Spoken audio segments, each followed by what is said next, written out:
నా పేరు లక్ష్మి, నా కొడుకు పేరు మోక్షిత్. మేము దుబ్బవాడకు ఉంటాము. ఈ పిల్లలు బయటకు వెళ్ళాలని, ఆడుకోవాలన్నా, చెయ్యాలన్నా, స్కూల్కి పంపాలన్నా దేనికైనా భయం. అన్ని చిన్న పిల్లలు ఉన్నారు, కుక్కలు బాగున్నాయి. వీటిని చంపాలని చర్య తీసుకోవాలి, బాగా జాగ్రత్తగా తీసుకోవాలి. ఎందుకంటే దెబ్బలు బాగా తెలియదు, వాళ్ళందరికీ కొత్తగా వస్తున్నాయి కుక్కలు. ఇవి ఖచ్చితంగా చర్య తీసుకోవాలి. కుక్కలు తీసుకున్నాయి కానీ దానికి ఖచ్చితంగా యాక్షన్ తీసుకోవాలి. నా పేరు ప్రమీల.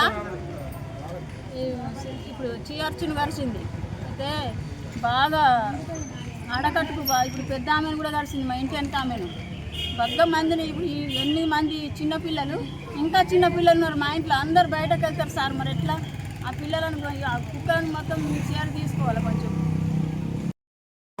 బోయవాడ లోపల ఈరోజు ఉదయం స్కూల్కి పోయే పిల్లల మీద కుక్కలు దాడి చేయడం జరిగింది. దాదాపు 7 నుంచి 8 మంది విద్యార్థులు